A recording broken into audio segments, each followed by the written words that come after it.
잘 아시는 대로 내일은 우리 민족 고유의 명절인 추석입니다. 모두 다 똑같은 형편은 아니겠습니다만 아마 지난 금요일 3일부터 9일 정도까지 또 경우에 따라서는 12일까지도 연휴를 갖게 되는 분들이 계신 것 같습니다. 아마 그 어느 해보다도 추석으로 인한 연휴의 기간이 많이 긴 올해의 명절이 아닌가 그런 생각을 해봅니다. 그 한가운데 오늘 주일이 있는데요. 아마도 대충 보아도 우리 성도님들이 명절로 인하여서 출타하신 분들도 많이 계신 것 같고 또 가족, 부모님, 또 모교회를 찾아서 이곳에 오셔서 함께 예배하시는 성도님들도 많이 계신 것 같습니다. 명절에 가족들이 모이다 보면 아무래도 오랜만에 만나는 가족, 친척들인지라 사랑하는 마음으로 인해서 이제 근황 같은 것들을 묻기 마련이죠. 근데 그런 게 요새 대부분 명절 때 질문하면 안 되는 금지 질문 리스트에 올라 있는 거 아십니까? 아이들에게 공부 잘하냐 이런 질문 하시면 안 됩니다. 아직 미혼인 자녀 손들에게 결혼 언제 할 거냐 물으시면 안 되고 또 요즘 직장 구하기가 참 쉽지 않다 하잖아요. 그러니 어떻게 직장은 구했냐 이런 식의 질문들은 하면 안 된다. 이런 말이 세상에 떠돌고 있을 정도입니다. 사실 그걸 괴롭게 하려고 묻는 사람이 어디 있겠어요. 가족, 친척, 친지 간에 너무나 사랑한 나머지 좋은 결과와 좋은 미래가 있기를 바라서 그런 질문들을 이렇게 던지곤 하지만 우리들 가운데 살아왔던 삶의 생애가 듣는 모든 사람들이 정말 당신은 대단한 존재다. 그렇게 살아온 분이 과연 몇 분이나 있겠습니까? 또 앞으로 어떻게 살아갈 거냐라는 질문을 해서 앞으로 이런 일을 할 겁니다 라는 계획을 아주 똑부러지게 얘기한다 한들 또 그걸 들으면서 넌 정말 대단한 계획을 가지고 있구나 이렇게 말해줄 만한 분들이 얼마나 되겠습니까?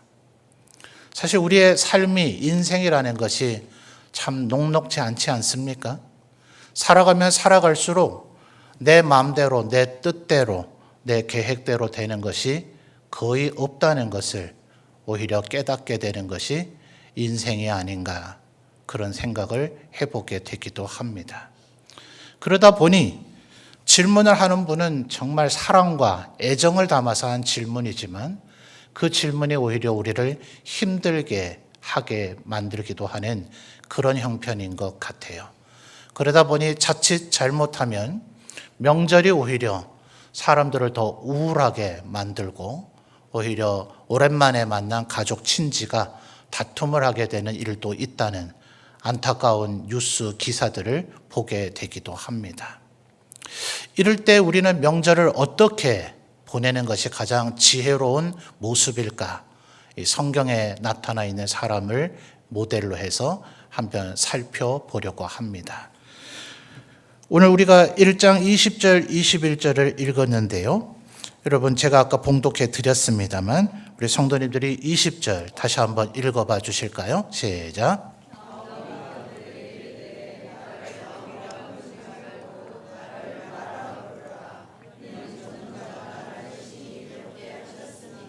아멘.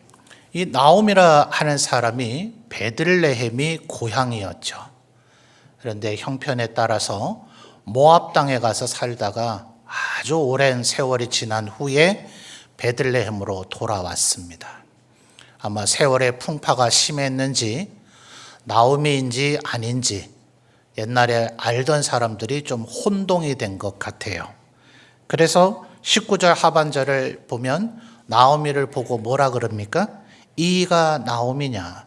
저 사람 나오미 아이가? 이렇게 말한 셈이죠. 근데 재미난 것은 나오미라고 하는 히브리 말이 기쁨, 희락 이런 뜻을 가지고 있어요. 근데 20절에 나오미가 뭐라 그럽니까?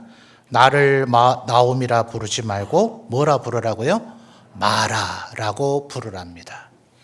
이 마라라는 말은 정반대로 괴로움, 슬픔 혹은 맛으로 한다면 쓴맛을 나타내는 표현입니다. 성경에 지명도 있죠.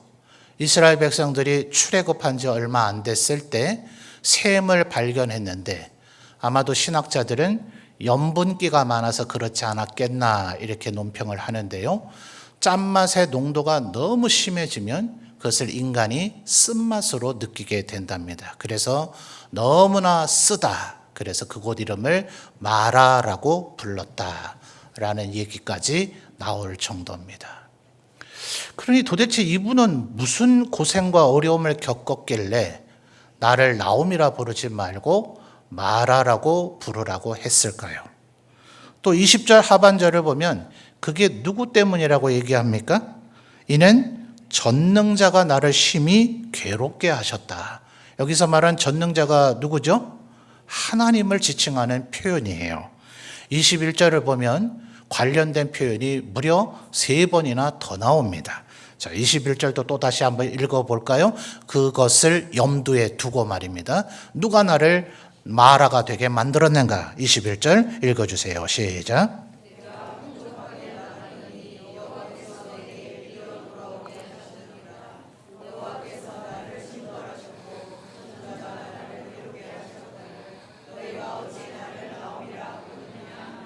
아멘.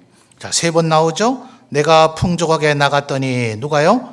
여호와께서 내게 비어 돌아오게 하셨느니라. 그 다음 또 나오죠? 여호와께서 나를 징벌하셨고, 그 다음 뭐예요? 전능자가 나를 괴롭게 하셨거늘. 도대체 무슨 일이 있었길래 나오미는 이런 이야기들을 하는 걸까요? 자, 1장 1절로 한번 거슬러 가볼까요? 1장 1절 말씀 우리 성도님들이 읽어주십시오. 시작.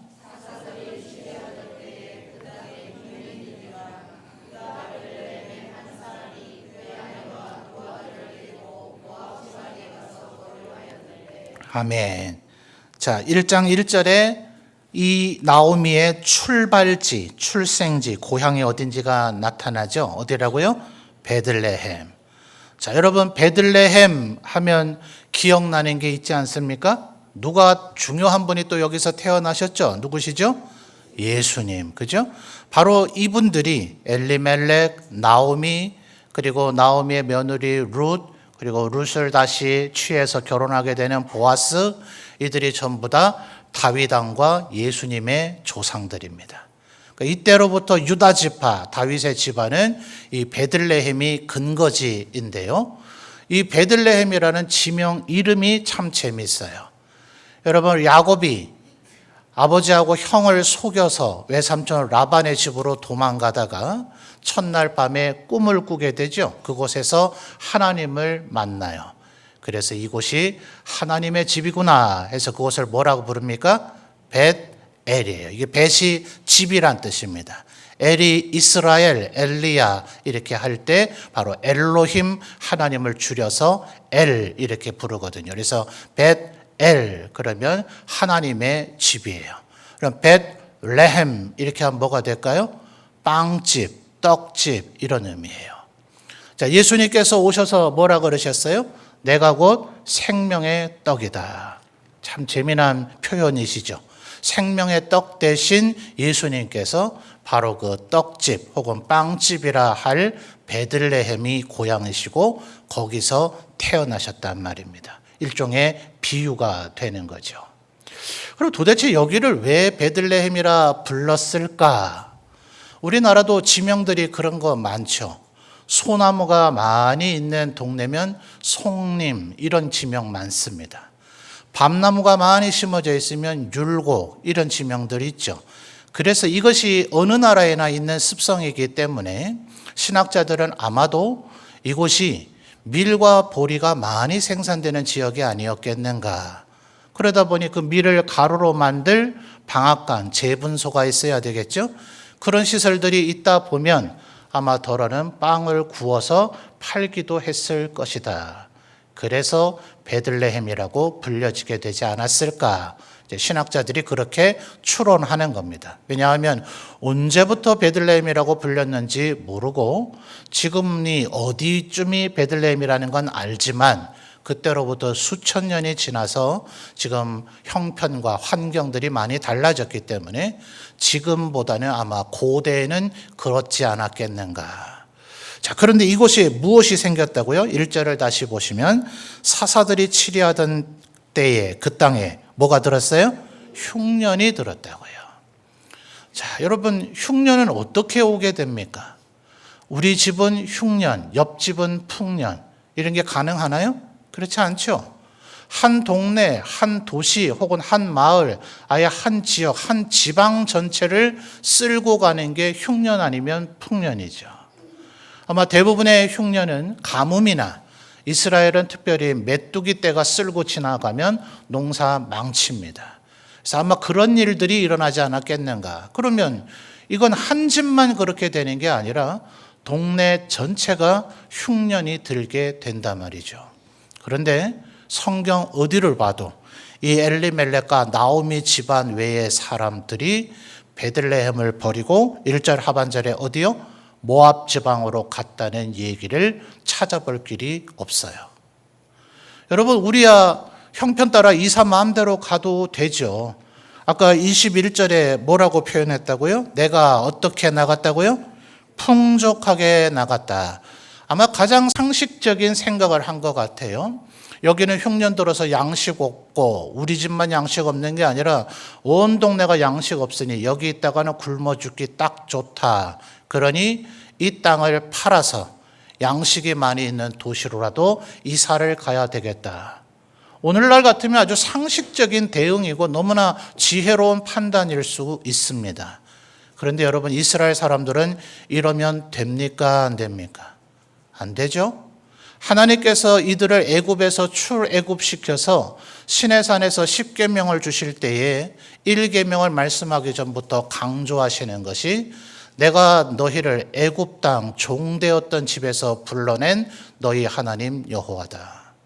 너희가 이전에는 종이었다는 걸 기억해라 하시면서 가나안 땅에 들어가게 되면 너희들이 쌓지 않은 성에서 살게 해주겠고 너희들이 짓지 않은 집에서 살게 해주겠고 너희들이 경작하지 않은 보리밭과 밀밭을 너희에게 주겠고 너희들이 심어서 가꾸지 않은 포도원과 감람원을 너희에게 줄 것이니 이 모든 것을 내가 너희에게 주니 너희는 나를 믿고 섬기며 살아라. 이게 하나님께서 이스라엘 백성들을 가나안 땅으로 인도하신 이유이거든요. 그러니 이스라엘 12지파에게 하나님께서 땅을 분배해 주셨기 때문에 하나님 뭐라 그러셔요? 이 땅은 내 것이니 너희가 사고 팔 수가 없다 하셨어요. 그래서 용어에는 우리 한글 성경으로 샀다, 팔았다, 물렀다 이렇게 표현하지만 오늘날 현대적인 개념으로 하면 희년이라고 하는 50년마다 돌아오는 기간에 장기 임대권을 준 겁니다. 소유권의 영구 이전이 아니라 50년 후에는 원래 주인에게 되돌려줘야 되는 장기 임대권을 준 것이 성경에서의 매매 행위에 해당되는 거예요. 자, 그럴지라도 그 땅을 팔아먹고 모압 땅으로 가면 됩니까? 안 됩니까? 안 돼요. 이방인의 땅으로 간다는 건 상상할 수도 없는 일이에요. 그래서 1절 말씀이 하나님의 말씀과 율법에 대한 정면 위배입니다. 자, 하나님이 이 사람을 힘들게 한 것이에요? 자기가 불순종하고 한 것입니까? 만약 베들레헴 사람들 모두 다가 여기 있다간 전부 다 죽는다. 그러니 우리 모두 다 일단 피신하자 이래서 베들레헴 주민들 모두 다가 이주를 했다면 그나마 이해할 수가 있을 거예요. 근데 아까 1장 19절 20절에서 본 바대로 나머지 사람들은 어디에 계속 버티고 살았어요? 계속 베들레헴에서 버티고 살았기 때문에 돌아오는 나오미를 보고 저 사람 나오미 아니야? 이렇게 얘기할 사람들이 베들레헴에 그대로 버티고 있었단 말입니다. 누구는 흉년인데 버티고 살았지만 누구는 그 하나님께서 주신 그 땅을 맘대로 팔아먹고 이방의 땅 모압으로 가서 살았으니 이 집안이 복받기 어렵지 않겠습니까? 그래서 1장 3절을 보면 이런 일이 일어납니다. 1장 3절 우리 성도님들 읽어주십시오. 시작.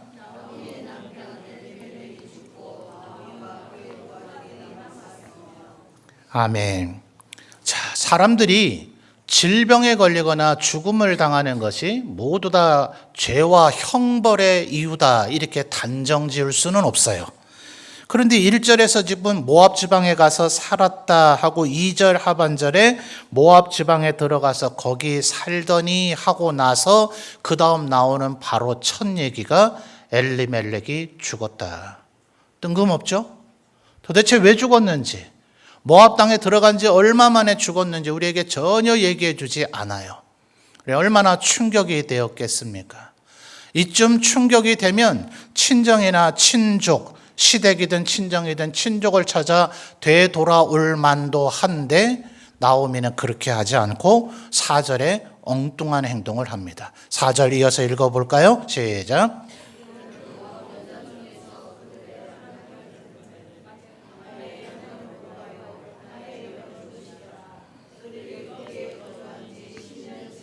아멘. 자, 남편 엘리멜렉이 살아있는 가운데서 며느리를 맞아들인 것이라면 그나마 이해가 될 수도 있을 거예요. 근데 고대 이스라엘의 전통에 따르면 남편이 이렇게 죽었다면 두 아들을 어떻게 결혼을 시켜야 될까? 이것을 친족의 문중 어른들과 의논해야 될 의무가 여인들에겐 있습니다. 근데 돌아가요? 안 돌아가요? 베들레헴으로 돌아가지 아니하고 계속 모압에서 4절 하반절에 몇 년이요? 10년이나 살면서 자식들을 거기서 결혼을 시켰단 말이에요. 여러분, 흉년은 보통 몇 년 이루어집니까? 1년 단위의 평가죠. 요셉이 애굽에서 총리가 되던 해에 애굽에 7년간 흉년이 벌어진 일은 있지만 이것은 세계사에 기록될 정도의 기이한 현상입니다. 기껏 하면 1년 아니면 2년이 흉년이 되고 그 다음에는 풍년이 되는, 그게 상식적이고 통상적이죠.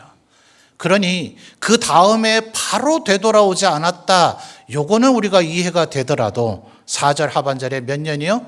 10년이나 거기서 체류했다는 것은 도무지 이해하기가 어려워요. 베들레헴으로 돌아왔었어야 될 거 아닙니까? 뭐 때문에 여기에 이토록 오래 머물러 있을까요? 그러니 5절에 또 다른 일이 벌어집니다. 1장 5절 읽어주실까요? 시작.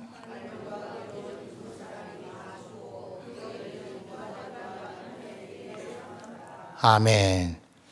성경은 지금 뭐 때문에 엘리멜렉이 죽고 또 말론과 기럨 두 아들이 죽었는지 이유는 얘기해 주지 않지만 정말 우연이라고 하기에는 이해가 안 될 정도로 이 모압 땅으로 이주해서 거기서 사는 동안 좋은 일이라고는 기록되어 있지 않고 남편이 죽고 그 뒤에 두 아들마저 죽었다는 슬픔의 이야기만 기록되어 있습니다. 또 이것 또한 공간적으로 재미있는 것이 베들레헴에서 모압으로 가려면 직선으로는 가기가 어려워요. 그 중간에 거대한 바다가 있어요. 그 바다는 염분기가 너무나 많아서 물고기도 살 수 없는 바다이므로 염해라고 불려지기도 하지만 또 다른 별명 뭐죠? 사해, 죽음의 바다라고 불려져요. 참 아이러니하죠.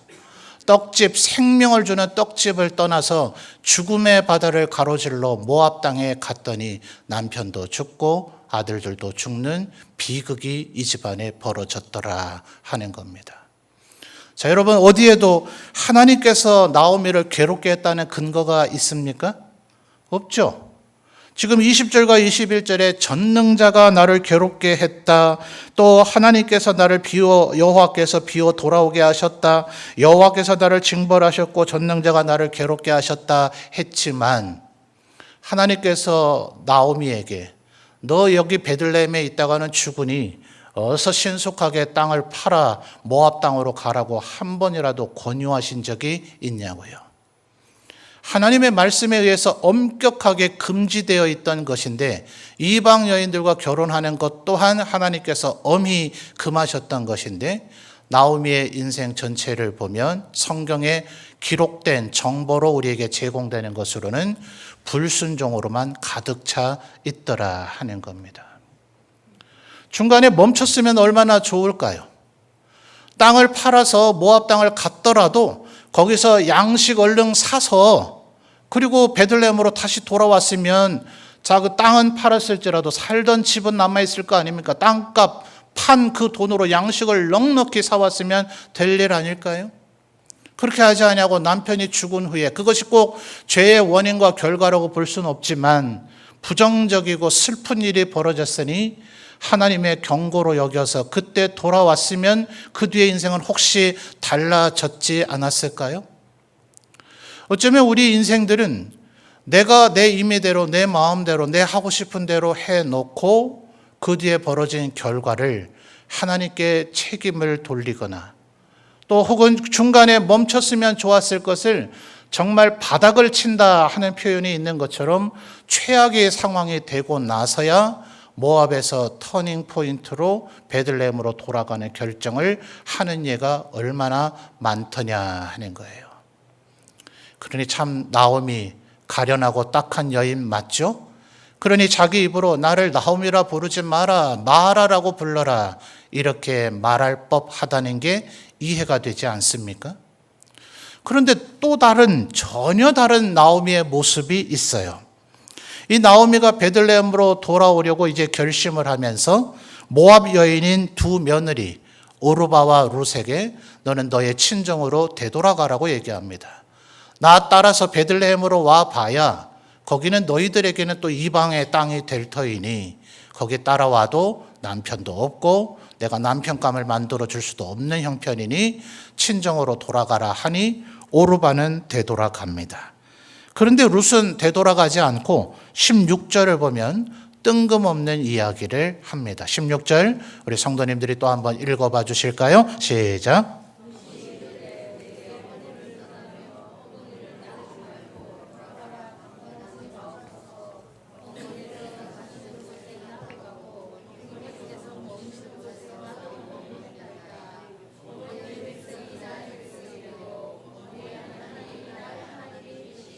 아멘.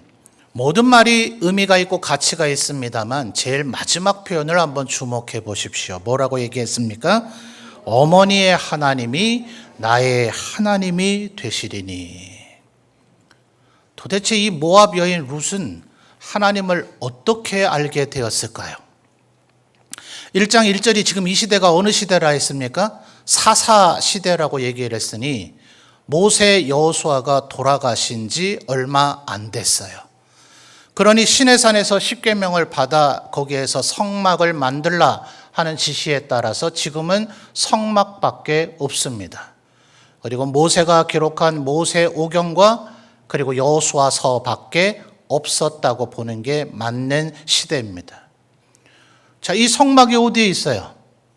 이스라엘 안에 실로라고 하는 곳에 주로 많이 머물러 있는 것으로 성경은 표현합니다. 거기에만 성막이 있어요. 거기에서만 하나님 앞에 제사 드리도록 도와주는 제사장들이 거기에 있습니다. 그리고 하나님의 말씀 모세오경과 여호수아서는 그 성막 안에 법궤에 빛이 되도록 되어져 있어요. 그러니 도대체 모압 여인이 어떻게 하나님의 존재를 알았느냐 말입니다. 모압 땅에는 하나님을 예배할 성전이나 성막도 없고 하나님 앞에 예배하는 걸 도와줄 제사장도 없고 하나님의 말씀도 이곳에는 없는데 도대체 이 룻은 누구를 통해서 하나님을 알게 되었냐 말이죠. 더군다나 위대한 사람들 예컨대 모세의 하나님이 나의 하나님이 될 겁니다. 여호수아의 하나님이 나의 하나님이 되실 겁니다. 아니면 또 이스라엘 얘기를 좀 들은 게 있어서 아브라함의 하나님, 이삭의 하나님, 야곱의 하나님이 나의 하나님이 되실 겁니다 라고 말했다면 그나마 이해가 될 일인데 16절 하반절에 뭐라고 얘기했다고요? 어머니, 누구요? 이게 누굽니까? 나오미잖아요, 나오미. 지금까지 우리가 1절에서 5절까지 살펴봤던 나오미하고는 너무나 판이하게 다른, 전혀 다른 모습 아닙니까? 도대체 나오미가 뭘 했길래 성경은 우리에게 알려주지 않으나 그가 아마도 괴롭고 힘들 때 하나님을 찾으며 간절히 기도하지 않았겠는가?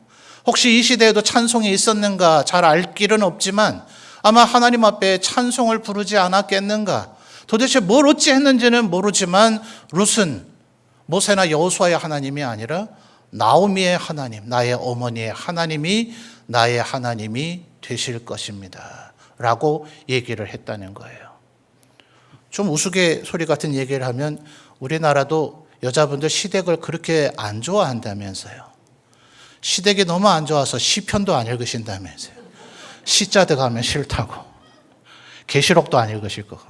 근데 지금 시어머니 아니에요, 시어머니. 친정 어머니도 아닌 시어머니. 기본적인 관계 설정상 사이가 좋았을 리가 별로 없어 보일 시어머니와 며느리의 관계인데 도대체 뭘 어찌 했길래 어머니의 하나님이 나의 하나님이 되실 것입니다 라고 얘기했겠느냐 하는 겁니다. 여러분, 나오미의 양면성이 있죠. 이게 인간의 본질입니다. 우리 인간들이 하나님의 보혈의 은혜, 그리스도의 보혈의 은혜가 필요하지 않은 사람은 단 한 명도 없습니다. 그 사람 너무나 거룩하고 경건하고 의로워서 그리스도의 보혈의 은혜가 필요 없이 하나님께 정죄받지 아니하고 당연히 구원받을 사람은 단 한 명도 없습니다. 동시에 그 사람이 우리가 볼 때는 아무리 악해 보여도 하나님 앞에 구원받지 못할 사람도 없습니다. 그가 끝내 믿음을 얻지 못하고 하나님 앞에 말씀대로 살지 않고 하나님의 말씀을 끝내 거역함으로 스스로 멸망의 길을 자초해서 그 길로 걸어가서 그런 것이지 하나님 앞에 구원받지 못할 사람은 없는 것이죠. 바로 이게 나오미의 모습이며 우리의 모습이더라 하는 겁니다. 이제 하나님께서 나오미를 그냥 두지 않으시고 회복시키셔요. 이제 어디로 돌아왔어요? 죽음의 땅, 이방의 땅, 모압에 있지 아니하고 떡집, 빵집, 생명의 집인 베들레헴으로 돌아왔어요. 베들레헴으로 돌아와서 그것이 회복의 이유가 됐을까요? 17 아들보다도 더 나은 며느리 룻을 데리고 왔기 때문에 은혜가 됐을까요? 아니면 보아스라고 하는 인심이 좋고 하나님 앞에 경건한 친척이 이 집안의 그 빚을 물어줘서 땅을 회복시켜 줬기 때문에 회복이 됐을까요? 또 보아스가 룻 사이에서 낳은 오벳, 다윗 왕의 할아버지죠. 이 아들을 낳아줬기 때문에 이 집안의 대가 끊기지 아니하고 이어지게 되도록 만들어줬기 때문에 회복이 됐을까요? 자, 4장을 한번 찾아보겠습니다. 4장 11절부터 14절까지를 보겠습니다. 4장 11절 제가 빠르게 볼까요? 4장 11절입니다. 성문에 있는 모든 백성과 장로들이 이르되 우리가 증인이 되나니 누가요? 여호와께서 내 집에 들어가는 여인으로 이스라엘의 집을 세운 라헬과 레아 두 사람과 같게 하시기를. 12절 누가요? 여호와께서 이 젊은 여자로 말미암아 네게 상속자를 주사. 13절 이에 보아스가 룻을 맞이하여 아내로 삼고 그에게 들어갔더니 누가요? 여호와께서 그에게 임신하게 하심으로. 그래서 14절에 여인들이 나오미에게 뭐라고 말하는가? 우리 성도님들 14절 읽어주십시오. 시작.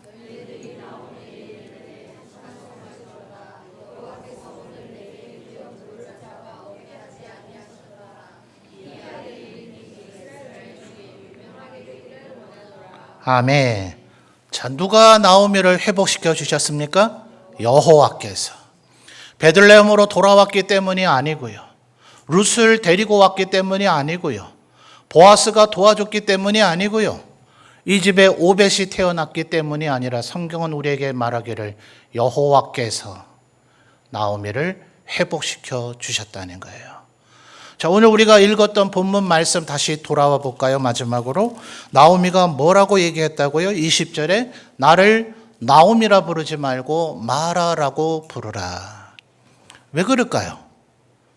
그 나오미의 이름의 뜻, 자기가 기쁨이라는 뜻을 갖고 있다는 걸 가볍게 여기고 그걸 생각하지 않으면 이런 반응하지 않습니다. 그까지 나오미 그게 뭐라고 이렇게 생각한다면 남들이 나를 나오미라고 부르든 말든 생각을 안 해요.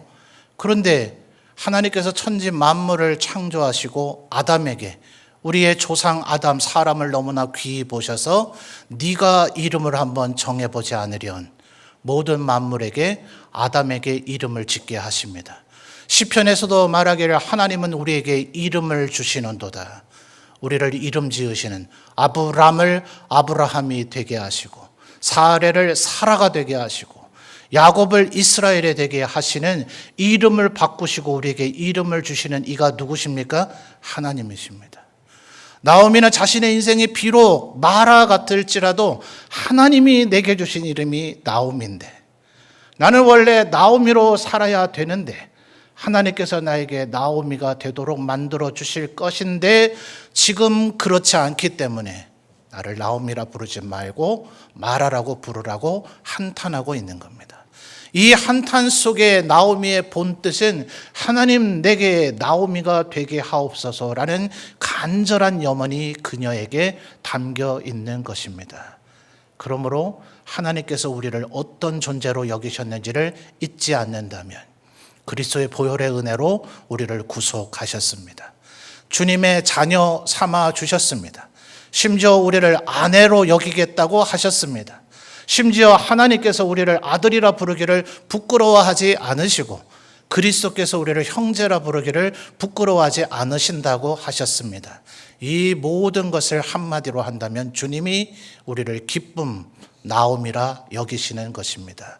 그러므로 우리의 삶이 지금 비록 실패와 불순종 혹은 어려움들, 시련과 환난이 우리에게 혹여 있다 하더라도 여러분의 하나님이 만군의 여호와 하나님이시니 내가 나오미로 하나님 앞에 부름받았다는 것을 잊지 않는다면 여호와께서 반드시 우리를 회복시켜 주실 것입니다.